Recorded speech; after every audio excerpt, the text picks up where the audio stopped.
নমস্কাৰ আপোনালোকে ইতিমধ্যে গম পাইছে যোৱা পৰহি হাতীগাঁও নীলকমল পথত এটা ধৰ্ষণৰ দৰে জঘন্য ঘটনা সংঘটিত হয়।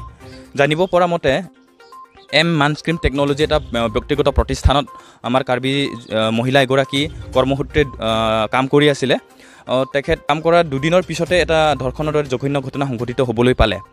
ঘটনাটো জানিব পৰা মতে দিনৰ ঠিক 12 বজাত তেখেতে যেতিয়া ভাত খাবলৈ যায় তেতিয়া তেখেতৰ সতীৰ্থ এগৰাকী আছিলে, তেখেতক প্ৰিয়ংকা, তেখেতক কৈছিলে যে তেওঁলোকে এতিয়া ভাত খাব যাব। কিন্তু ঠিক সেই সময়খিনিতো একেলগে কাম কৰা কৰ্মচাৰী তেওঁলোকৰ নামটো মই উল্লেখ কৰি দৰঙৰ নাইমুদ্দিন আলী আৰু বৰপেটাৰ মুকুল ইছলাম, দৰঙৰ আশ্ৰাফুল আলী, তেওঁলোক তিনিগৰাকীয়ে তেখেতক ভাত খাবৰ কাৰণে নিমন্ত্ৰণ কৰিছিলে। তো একচুৱেলি তেওঁলোকে হোটেলত খাব যাব খুজিছিলে, কিন্তু ঠিক ৰাস্তাৰ মাজতে তেখেতক কাইদা কৰি পেলাই তেখেতক ৰুমলৈ মাতি নিয়া হয় আৰু তেওঁলোকে উপৰি পৰ্যায়ত তেখেতৰ ওপৰত জঁপিয়াই পৰে, তেওঁলোকে ধৰ্ষণ কৰে, খুব বেয়াকৈ তেখেতক ৰেপ কৰা হয়। তো মহিলাগৰাকীৰ এজাহাৰৰ ভিত্তিক তিনিওগৰাকীকে তেওঁলোকে আৰক্ষীয়ে গ্ৰেপ্তাৰ কৰিছে। এগৰাকী সচেতন ব্যক্তি হিচাপে, সচেতন নাগৰিক হিচাপে যিটো ঘটনা সংঘটিত হ'বলৈ আৰু বেছি জাজমেণ্ট কৰিব নালাগে। আমাৰ তৰফৰ পৰা এটাই অনুৰোধ, আমাৰ এটাই দাবী, যিসকলে সঁচাকৈ যদি তেওঁলোকে দুখী হয় তেওঁলোকক আৰু বাকী একো জাজমেণ্ট কৰিব নালাগে, ডাইৰেক্ট গুলিয়াই মাৰিব লাগে আৰু তেতিয়া ধৰ্ষণৰ দৰে যিবিলাক ঘটনা হৈ আছে সেই ঘটনাবিলাক বিলুপ্ত হ'ব, সমাজৰ পৰা সমাজ নিকা হ'ব।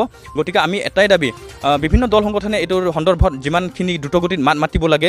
যিহেতু তেখেত এগৰাকী ট্ৰাইবেল ছোৱালী, গতিকে অন্য দল সংগঠনবিলাকে থাকে এতিয়ালৈকে হাৰ পোৱা নাই। কিন্তু মই দল সংগঠনবিলাকক অনুৰোধ কৰিছোঁ, এনেকুৱা ঘটনা ট্ৰাইবেল ছোৱালীবিলাকক বা এনেকৈ ধৰ্ষণ কৰি ঠিক এইটো এটা দেখা দেখি এটা ঘটনা ধৰ্ষণ, কিন্তু সেনেকুৱা নেদেখা আজিকালি ছোৱালীয়ে ধৰ্ষণ হ'বলৈ পাইছে। যিসকলে বিদ্যালয়ত পঢ়া শুনা কৰি আছে, যিসকলে কৰ্মসূত্ৰে গুৱাহাটীত বা চহৰত কাম কৰি আছে, বহিৰাগত লোকৰ মানুহে আমাৰ ছোৱালী, আমাৰ যুৱতীসকলক ধৰ্ষণ কৰা অভিযোগ আমি ইতিমধ্যে শুনি আহিছোঁ। গতিকে অনতিপলমে আৰক্ষী আমি অনুৰোধ জনাইছোঁ তেওঁলোকক উচিত শাস্তি প্ৰদান কৰিব।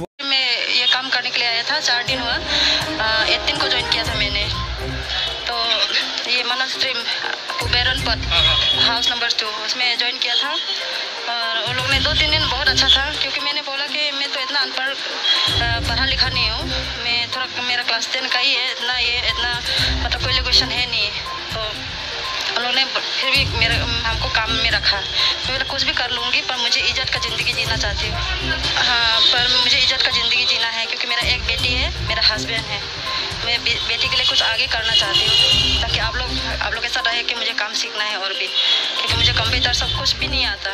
तो उन लोगों ने बोला सिखा दूँगी और तुमको 10,000 सैलरी दूँगी। ये बात सोचिए, पहले लास्ट में क्या हुआ है? अभी जो क्या? हाँ, वो कल परसों की बात है। एक्चुअली 12:51 में मुझे बहुत ज़ोर से भूख लगा, क्योंकि मैं खाना खा के नहीं आई। तो मैंने, वो एक प्रियंका लड़की है, एक मैनेजर है, उसको मैं बोला चलो खाना खाने जाएंगे, हमेशा उसके साथ ही जाता था। तो उसने बोला कि मुझे अभी तो भूख नहीं लगा, तुम जाओ। मतलब उसने सर को पूछने गया, पर सर मीटिंग में था और ये मीटिंग में था। फिर प्रियंका अंदर चले गई। फिर वो 2 लड़का था, एक सिक्योरिटी गार्ड है, उसका नाम नहीं मालूम क्योंकि मैं नया हूँ उसमें। सिक्योरिटी गार्ड एक है, मुकुल नाम है, वो मुस्लिम लड़का है।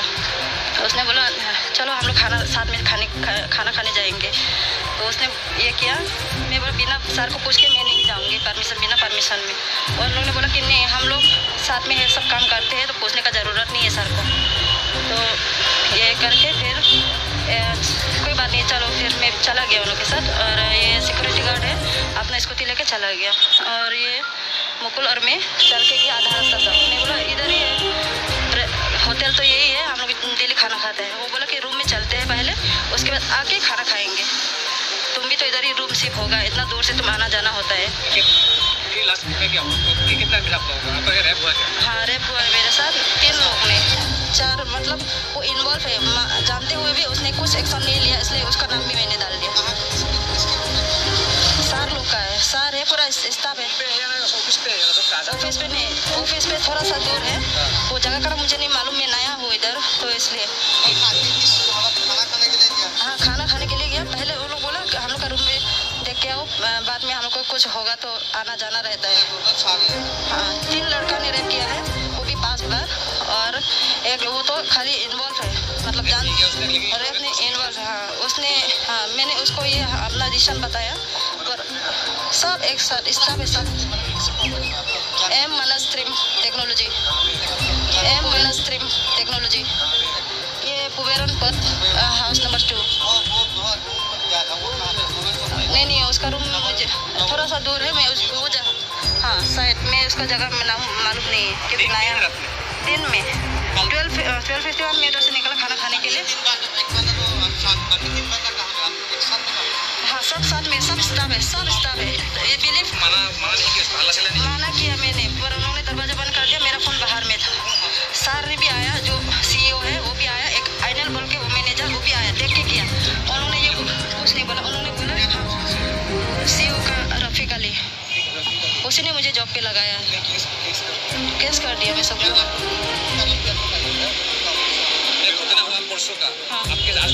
कल डाला। सबको अरेस्ट करके अभी मेडिकल के लिए लगेगी। মই কৈ আছোঁ আৰম্ভণিৰ যোৱাকালি দুপৰীয়া ঠিক 12:30 মানত আমি এটা কমপ্লেইন পাইছিলোঁ। এগৰাকী লেডি, তাই প্ৰায় 37 ইয়াৰ্ছমান হৈছে, থানাত আহি জনালে যে যোৱা পৰহি দিনা তেওঁৰ লগত এটা ধৰ্ষণৰ কাৰ্য সংঘটিত হৈছিলে। আৰু এই সংক্ৰান্তত আমি ইতিমধ্যে তেওঁৰ পৰা FIR ল'লোঁ। FIR লৈ পেলাই যিকেইজন ব্যক্তিৰ নাম তেখেতে কৈছিলে, 3জনকৈ ব্যক্তিয়ে তেওঁক ধৰ্ষণ কৰিছিলে। আমাৰ হাতীগাঁও কুবেৰন পথত এটা অফিচ আছে manostream.com বুলি, তাত কাম কৰা 3জন এমপ্লয়ী। তেওঁ তাত নতুনকৈ জইন কৰিছিলে 3 দিনমান আগত, 18 তাৰিখে জইন কৰিছিলে। আৰু দুপৰীয়া সময়ত ভাত খাবলৈ একেলগে যাওঁ বুলি এই 3জন ব্যক্তিয়ে তেওঁক লৈ আহিছিলে নীলকমল পথ হাউচ নম্বৰ 21ত। তাতে তেওঁলোক 3জনে তেওঁক ধৰ্ষণ কৰে। আৰু আমি কমপ্লেইন কৰাৰ লগে লগে 3জন ব্যক্তিকে আমি এৰেষ্ট কৰোঁ, আৰু যিজন কোম্পানীৰ মালিক আছিলে তেওঁকো আমি এৰেষ্ট কৰোঁ। আৰু তেওঁলোক এতিয়া ফৰৱাৰ্ড হ'ব।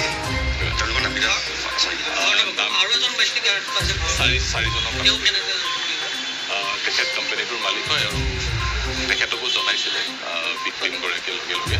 তাৰপিছত আমি ইনভেষ্টিগেশ্যন কৰি আছোঁ। এতিয়া বাকী পৰ্যায়ত ক'ত কি হয় আমি ইনভেষ্টিগেশ্যনৰ পিছত গম পাম।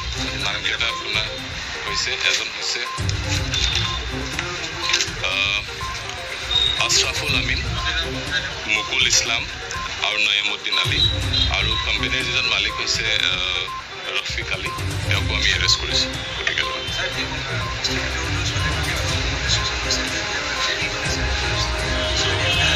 আমি ইনভেষ্টিগেশ্যন কালি আমাৰ যিহেতু আমি পাইছোঁহে খবৰ, বাকী যিখিনি বস্তু আছে আৰু কিবা কিবি যদি তাৰ অফিচতো মলেষ্টেশ্যন হৈছে, তো সেইখিনি আমি ইনভেষ্টিগেশ্যনত ওলাব। আমি এজ পাৰ ল যিটো একশ্যন হয় ষ্ট্ৰিকেষ্ট একশ্যন আমি ল'ম। ঘটনাটো পৰহি হৈছিলে আৰু আমাক জনাইছে যোৱাকালি। অফিচটো কি কাম আছিলে? অফিচটোত আপোনালোকৰ কিবা CSP ইত্যাদি কিবা কিবি বেংকৰ CSP প্ৰদান কৰে, কিবা কল চেণ্টাৰ কিবা আছে অফিচটো। আৰু অফিচটোত কালি ঘটনাটো হোৱা নাছিলে, পৰহি ঘটনাটো এটা ৰুমত হৈছিলে। বাকী যিখিনি পৰৱৰ্তী পৰ্যায়ৰ তদন্ত আছে সেইখিনি আমি কৰিম, আৰু আপোনালোকক ডেফিনেটলি আমি আপডেট দিম। ধন্যবাদ। আমি ডিটেইলছ ইমান এতিয়া আনভিল কৰিব বিচৰা নাই, তাই ক'ৰ কি হয় বা নাম, কিছুমান ৰেষ্ট্ৰিকশ্যন আছে, কিন্তু এগৰাকী মহিলাই দিছে ইমানখিনি কৈছে, তাইৰ নাম ঠিকনা এইখিনি আমি এতিয়া ক'ব বিচাৰোঁ।